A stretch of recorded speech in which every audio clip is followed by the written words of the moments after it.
بسم اللہ الرحمن الرحیم۔ دوستو آج ہم دیکھیں گے کہ اپنے معاشرے کو ہم کیسے خوشگوار بنا سکتے ہیں۔ اللہ تعالیٰ نے قرآن مجید کی ایک ہی صورت میں یہ ساری تعلیمات دے دی ہیں جس سے معاشرہ اچھا اور خوشگوار رہ سکتا ہے، آپس میں لوگ اچھے تعلقات قائم کر سکتے ہیں۔ تو چلیے سٹارٹ کرتے ہیں۔ سب سے پہلی چیز ہے کہ خبر کی خوب تحقیق کر لیا کرو۔ سورہ حجرات کے اندر ہے کہ جب بھی آپ کے پاس کوئی خبر پہنچے تو فوراً اس پہ یقین نہ کریں اور اس کی تحقیق کریں، دین اس پہ بلیو کریں۔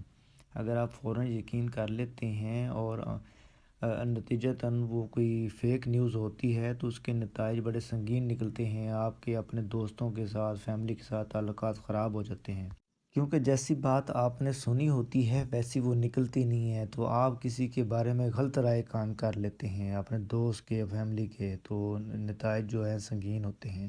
دوسری بات ہے کہ انصاف سے کام لیا کرو۔ یہاں پہ صرف ایک ہی ورڈ دے کر ریفرنس دیا گیا ہے، وہ اقسطو، انصاف سے کام لیا کرو۔ ایک اور جگہ اللہ تعالیٰ فرماتے ہیں اے دلو ہوا اقرب للتقوی، عدل کرو یہ تقوی کے زیادہ قریب ہے، اور تقوی ہی ایک بہترین عبادت ہے۔ تو دوستو ہم جانتے ہیں کہ جس معاشرے میں عدل و انصاف قائم ہو جائے وہ معاشرہ بہترین اور سیدھی راہ پر چل پڑتا ہے، کیونکہ غریبوں کو ان کے حق ملنا شروع ہو جاتے ہیں۔ آپ کو ایک مثال دیتا ہوں۔ حضرت عمر فاروق کے دور میں ایک شخص کو 7 لوگوں نے مل کر قتل کر دیا، اور 7 لوگوں کا مل کر قتل کرنے کا مقصد یہ تھا کہ 7 کو پھر قصاصاً قتل نہیں کیا جائے گا، لیکن حضرت عمر فاروق کی عدالت میں جب یہ کیس پہنچا تو آپ نے فرمایا اگر صنعاء شہر کے سارے لوگ مل کر یہ قتل کرتے تو میں صنعاء شہر کے سارے لوگوں کو پھانسی پر چڑھا دیتا۔ یہ ہے عدل، یہ ہے انصاف، کہ یہ نہیں ہے کہ ایک گروپ مل کر قتل کرے اور اس کے قصاصاً ان لوگوں کو قتل نہ کیا جائے۔ یہ انصاف نہیں ہے، اس سے معاشرے میں بگاڑ پیدا ہوتا ہے، غریب کو اس کا حق نہیں ملتا۔ تو حضرت عمر فاروق نے ایک بہترین مثال قائم کی اور کہا کہ پورا شہر یہ قتل میں ملوث ہوتا تو میں پورے شہر کو پھانسی پر چڑھا دیتا۔ سبحان اللہ! یہ موطا امام مالک کی حدیث ہے، میں یہ بیان کیا گیا ہے۔ تو انصاف اور جسٹس جو ہے یہ معاشرے کی بقا کا اصل ضامن ہوتی ہے۔ تو معاشرے کے اندر عدل و انصاف کو قائم کرنا یہ حکومت وقت کا کام ہوتا ہے، تاکہ لوگ بے راہ روی اور اشتعال انگیزی کے اندر نہ پڑیں، کیونکہ کسی کو حق نہیں ملتا تو وہ پھر لڑائی جھگڑے کی طرف اتر آتا ہے۔ تیسری بات ہے وَلَا تَلْمِزُوا، ایک دوسرے کو طعنے نہ دیا کرو۔ ہمارے معاشرے کے اندر یہ بات انتہائی کامن، یونیورسٹیز میں، کالجز میں، اسکول میں ایک دوسرے کو طعنے دیے جاتے ہیں۔ اس سے اس بندے کی عزت نفس جو ہے وہ مجروح ہوتی ہے، وہ شرمندگی محسوس کرتا ہے۔ اللہ تعالیٰ قرآن مجید میں فرماتے ہیں وَيْلِ لِكُلِّ ہُمَزَةٍ لُمَزَةٍ، تباہی اور بربادی ہے ایسے لوگوں کے لیے جو انسانوں کو طعنے دیتے رہتے ہیں اور ان کے عیبوں کی تلاش میں لگے رہتے ہیں۔ اور چوتھے نمبر پہ آتا ہے لا یغتب، ایک دوسرے کی غیبت نہ کرو۔ یہ غیبت تو انتہائی بہت بڑا جرم ہے، یہ کبیرہ گناہوں میں آتا ہے۔ اب دیکھ لیں غیبت کیا ہے، یہ کبیرہ گناہ ہے۔ کبیرہ گناہ کیا ہے کہ اگر آپ معافی نہیں مانگیں گے اور ویسے ہی دنیا سے رخصت ہو جاتے ہیں تو بھائی آپ کی ٹھکانہ جو ہے وہ جہنم ہے۔ اسی کے بارے میں اللہ کے نبی نے فرمایا، حدیث نبوی ہے کہ رسول اللہ صلی اللہ علیہ وسلم نے فرمایا کہ جو غیبت کرتا ہے وہ ایسے ہے جیسے اپنے مردہ بھائی کا گوشت کھاتا ہے۔ یہ بہت بڑی بات ہے کہ اپنے مردہ بھائی کا گوشت کھائے وہ۔ بھائی برائی جب غیبت کرتے ہیں تو اس سے معاشرے میں بگاڑ کیسے پیدا ہوتا ہے کہ آپ نے دوسرے کی غیبت کی ہے، جو بات اس میں نہیں تھی اور اگر ہے بھی تو اس کو بری لگے گی، تو اس سے بچنا چاہیے۔ 5ویں نمبر پہ ہے وَأَصْلِحُوا، مسلمانوں کے درمیان صلح کرواؤ۔ یہ بڑا انٹرسٹنگ اور سمجھنے والی چیز ہے۔ نبی کریم صلی اللہ علیہ وسلم نے فرمایا کہ اللہ تعالیٰ نے 4 جگہوں پر جھوٹ بولنے کا اجازت دی ہے، جھوٹ بولنے کی۔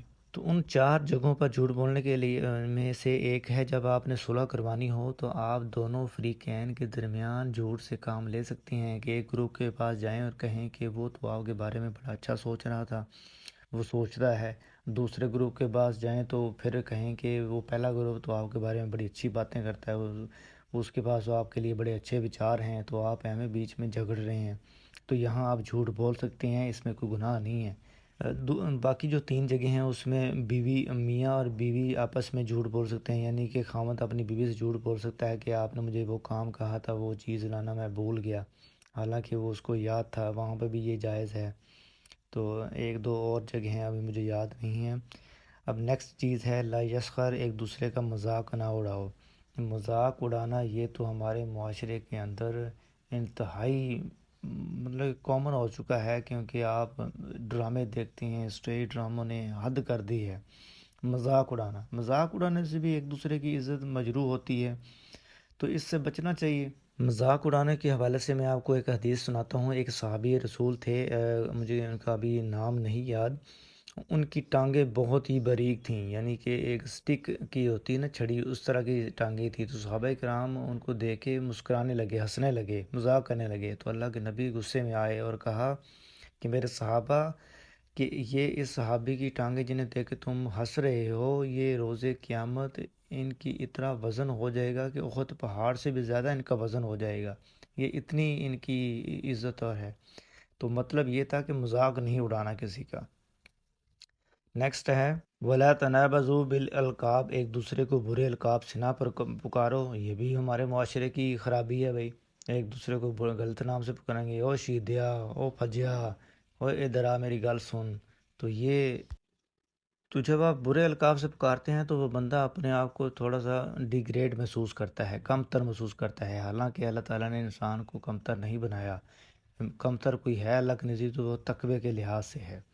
لا تجسسو، کسی کی ٹو میں نہ لگو، یہ بہت بڑی بری بیماری ہے یار، کسی کی ٹو میں لگے رہنا کہ یار یہ کیا کر رہا ہے، میں اس کی بات کسی دوسرے سے سنتا ہوں، یہ کوئی کامیابی والے راہ پر تو نہیں چل پڑا، اس کی کامیابی کا راز کیا ہے، یار اس کی کلاس میں بڑی بےزتی ہوئی ہے، بڑی شرمندگی ہوئی ہے، تو اس کی کیوں ہوئی ہے، اس نے کوئی غلط کام کیا ہے۔ یہ جو ٹو میں لگنا ہوتا ہے نا، یہ آپ کے تعلقات کو خراب کر دیتا ہے۔ یہ تمام چیزیں اللہ تعالیٰ نے ایک ہی صورت میں بیان کر کے آپ کو اچھے معاشرے کے لیے یہ اصول بتا دی ہیں۔ اللہ تعالیٰ ہمیں ان پر عمل کرنے کی توفیق عطا فرمائے اور اپنے معاشرے کو صحیح سیدھی راہ پر چلائے، آمین۔